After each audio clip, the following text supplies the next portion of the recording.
that. But I wasn't so strong at that point. I was actually pretty jealous. And so then she did start eating with us, but there was a while where she was only given half portions of what we had. And I was just totally pissed off that I had to watch someone eat half of what I was eating. But it was actually a good experience for me because I did have to decide for myself that I didn't want that accommodation. I didn't want to delay my recovery unnecessarily. And I had to take some responsibility for that. And they wouldn't have given me that accommodation anyways. So I didn't do that. After all that, I became really close friends with that woman. And so I think that some accommodation in a group setting for individuals can be helpful even to those who are triggered.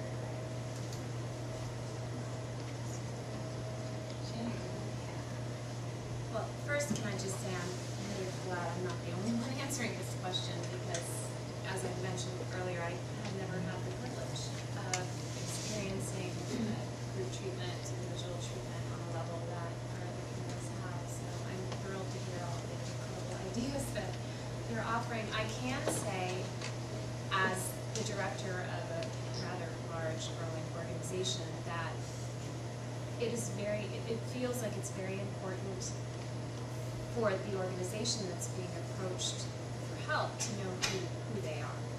It's, for instance, for us on MentorConnect, because we have a pretty extensive screening and application process, we don't have that many problems, but we have had incidences where we've had to redirect people who obviously needed a lot more care and attention than we were set up to provide. And that's a difficult kind of growing pains process that I assume most treatment centers and care centers have to go through. And so I think that has helped us a lot. And I also see a lot of our members talking amongst themselves, talking with us, the leadership team members, many of whom are licensed in own treatment centers or private practice facilities, asking about these questions. How do I know what's the right place for me? And where do I need to go? And so I would imagine a lot of that has to start right at the beginning, in the initial assessment to say, well, what accommodation do you need? How can we help you? And ultimately, to have, and it's been hard for us, of course, we want to help everybody, we're all volunteers, and our services are free. I mean, we don't have some of the usual, barriers to entry that maybe some other people would have. The costs, the bottom line, the overhead, it's not really as much a consideration for us, but it's still very difficult when someone comes to us. There's that natural response, wanting to help for whatever reason it is. And then there's the next step of going through the application, talking to that person, trying to figure out, can we actually help you?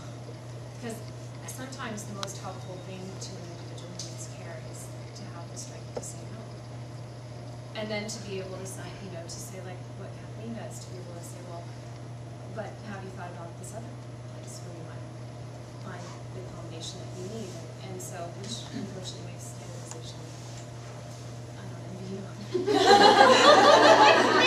My very non-scientific brain is not wired like this, which is why I have 6 other people helping me. But I would think that just from my experience of what I've heard, that has got to be critical in helping each person and providing care for everyone who needs it, which is the bottom line. It's just trying to figure out how do we do that, which I know was the question, which I just went back to. So anything else want to answer this question? Because I haven't answered it. Louise will tell us how she knows. The first thing I thought of when I saw this question was meeting the client where they are. I think that's what we really strive to do here. Programs and has answered, I think, really went over a lot of the things that I was thinking about, which is that initial assessment, how important it is. And I think the piece of that is, I'm not sure clients always know what they need or what the problem is, or what the problems are, and their struggles. And so I think it's also ongoing assessment and reassessment, and then as they're ready, bringing those other people in. And then in terms of group management, I'm smiling a lot about Joanna's answer. Because this is something my team works with every day, which is, okay, is this person ready to come into a new treatment program? If not, how do we prepare them to do that? What's kind of the minimum they can do to participate. And then also setting that clear expectation for the group in general, that everybody here is working on different goals. And I think that I set that expectation with everyone I do an intake with. People here are working on different things, and the way that they're gonna get out is also different. You know, not everybody's gonna get to their goal range. Some people are gonna still be Benji and perfect, but that we're gonna meet them where they are now.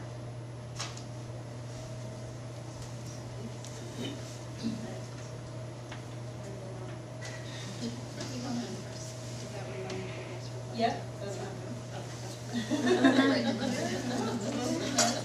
So our next question, which I think Amy did such a nice job of already answering, is that the question is to speak to how the responsibility for recovery is shared, or who shares it, or who's responsible for recovery, who's really sort of, what's the patient's recovery, and I put a lot of words in everything down on there, so I thought a lot of it when I was reading it, but who's really responsible for recovery, and what does that look like? And how does that sort of meet Amy's question of, how do you know when you're on the right track? How do you know when to make a decision? What decision are you trying to make? How much treatment is too much? When do you get to that place? Whose responsibility for that? Those decisions. Whose responsibility is that? The question was actually, how do you describe, or I think I changed mine, but who has responsibility for a person's recovery?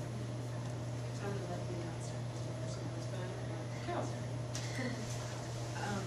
You know, when I saw this question, I was frankly overwhelmed as a researcher and as a clinician. And then I realized it partly because it gets to this question of personal agency and change in the context of suffering. And I actually think that's one of the greatest questions we face as humans, not just in facing eating disorders or in recovery, but in general.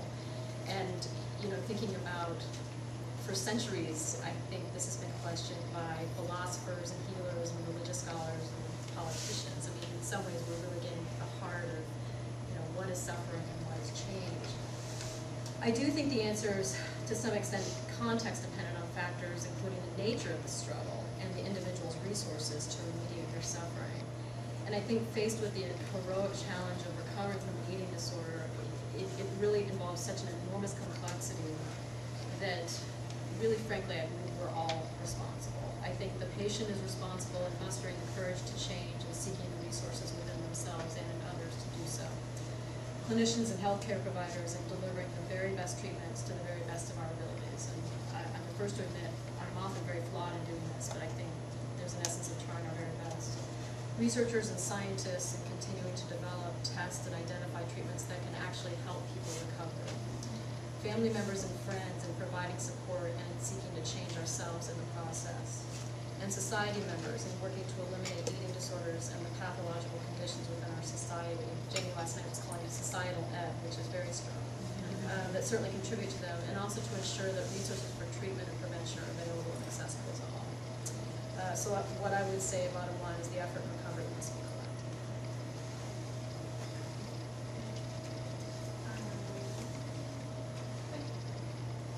I feel like I don't have anything left to say. Pretty much what I was going to say in a little bit different words, but I really feel it's a multifaceted approach, and that each piece of the team, which I feel includes all of the above that Carol addressed, are so important to the recovery, and everybody taking responsibility for their role to the level that they are able to, and none of us does it perfectly. And so we cannot be placing blame on, you know, the care providers or the person with eating disorder or the family or society. You know, we have to each take responsibility, step up to the plate and say, all right, what's my role? How well can I do it here? And how can I not expect those other pieces of it to fix it, but I have to take my role and just do the piece I can do. And it's challenging and it's not perfect, but I think it is that really multifaceted team approach.